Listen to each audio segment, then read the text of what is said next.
Tungkol sa araw o oras ng aking pagbabalik, walang nakakaalam nito. Kahit ang mga anghel sa langit o ako mismo na anak ng Diyos. Ang Ama lang ang nakakaalam nito. Kung ano ang mga ginawa ng mga tao noong kapanahunan ni Noe, ay ganoon din ang gagawin ng mga tao sa pagdating ko na anak ng tao. Nang mga araw na iyon, bago bumaha, ang mga tao ay nagsisikain, nagiinuman at nagsisipag-asawa. Hanggang sa araw na pumasok si Noe sa barko. Wala silang kaalam-alam sa mangyayari hanggang sa dumating ang baha at nalunod silang lahat. Ganyan din ang mangyayari sa pagdating ko na anak ng tao. Sa araw na iyon, kung may dalawang lalaking nagtatrabaho sa bukid, maaaring kukunin ang isa at iiwan ang isa. At kung may dalawang babaeng nagtatrabaho sa gilingan, maaaring kukunin ang isa at iiwan ang isa. Kaya maging handa kayong lagi dahil hindi ninyo alam ang araw o oras ng pagdating ng inyong Panginoon. Tandaan ninyo ito, kung alam ng isang tao kung anong oras sa gabi darating ang magnanakaw,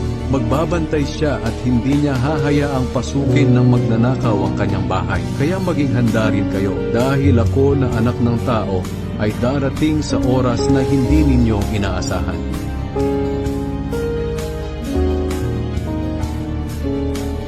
Kayong mga bansa, lumapit kayo at makinig ng mabuti. Makinig ang buong mundo at ang lahat ng nasa kanya, sapagkat galit ang Panginoon sa lahat ng bansa. Galit siya sa kanilang mga hawa, ganap niyang lilitunin ang mga ito. Papatayin niya silang lahat, hindi ililibing ang kanilang mga bangkay, kaya aalingasaw ito. At ang mga bundok ay mamumula dahil sa kanilang dugo. Matutunaw ang lahat ng bagay sa langit, at ang langit ay mawawala ng parang kasulatan na nairolyo. Mahuhulog ang mga bituin ng parang mga dahon ng ubas o ng igos na nalalanta at nalalagas. Pagkatapos gamitin ng Panginoon ang kanyang espada sa langit, tatama naman ito sa Edom para parusahan at ituloy. Ang espada ng Panginoon ay mapupuno ng dugo at taba na parang ginamit sa pagkatay ng mga kambing at lupang ihahandog, sapagkat papatayin ng Panginoon ang mga taga-Bozra bilang handog. Marami ang kanyang papatayin sa iba pang mga lungsod ng Edom. Papatayin din na parang mga toro ang kanilang mga makapangyarihang mamamayan. Ang kanilang lupain ay mapupuno ng dugo at taba, sapagkat ang Panginoon ay may itinakdang araw upang maghiganti sa kanyang mga kaaway para tulungan ang Zion. Ang mga sapa at ang lupa sa Edom ay masisira. Ang buong bansa ay masusunog at hindi na mapapakinabangan. At hindi ito mapapatay araw at gabi. Ang usok nito'y papailan lang magpakailanman. Wala nang titira o dadaan man lang sa Edom kahit kailan. Magiging tirahan ito ng mga kwago at mga uwak. Nasa plano na ng Panginoon na ipadana sa lupaing ito ang kaguluhan at kapahamakan, at tatawagin itong walang kwentang kaharian. Mawawala ang lahat ng pinuno nito. Tutubo ang matitinik na mga halaman sa mga napapadirang lungsod at matitibay na bahagi nito. Maninirahan doon ang mga kwago at mga asong gubat. Pagsasama-sama roon ang mga asong gubat kasama ng iba pang hayop sa gubat. Tatawagin ang mga maiilap na kambing ang mga kasamahan nila roon, at ang mga malignong lumalabas kapag gabi ay pupunta roon para magpahinga. Ang mga kwago ay magpupugad doon, mangingitlog, mamimisa, at iingatan nila ang kanilang mga inakay sa ilalim ng kanilang mga pakpak. Ang mga uwak ay pares-pares na magtitipon roon. Tingnan ninyo ang aklat ng Panginoon at basahin. Wala ni isa man sa mga sinabi ko ang hindi matutupad. Walang mawawala ni isa man sa mga hayop na iyon, at wala ni isa man sa mga ito ang walang kapares, sapagkat iyan ang ipinasya ng Panginoon, at siya mismo ang magtitipon sa kanila. Siya ang magbibigay sa mga hayop ng lupa na kanilang titirahan. Mapapasa kanila ito magpakailanman, at doon sila titira magpakailanman. Ang kaligayahan ng mga iniligtas. Ang araw ng pagpaparusa ng Panginoon.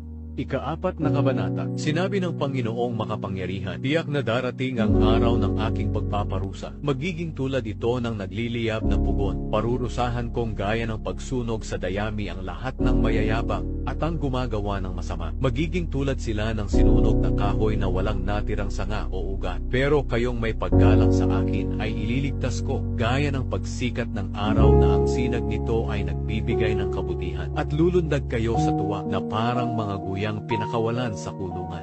Pagdating ng araw na isakatuparan ko na ang mga bagay na ito. Lilipulin ninyo ang masasama na parang alikabok na tinatapakan. Sundin ninyo ang kautosang ibinigay ng aking lingkod na si Moises. Ang mga utos at mga tuntuning iyan ay ibinigay ko sa kanya doon sa bundok ng Sinai upang sundin ang lahat ng mamamayan ng Israel. Makinig kayo bago dumating ang nakakapangilabot na araw ng aking pagpaparusa. Isusugo ko sa inyo si Propeta Elias. Ibabalik niya ang magandang relasyon ng mga magulang at mga anak upang pagdating ko ay hindi ko na isusumpa ang inyong bayan. Malapit na ang nakakatakot na araw ng pagpaparusa ng Panginoon.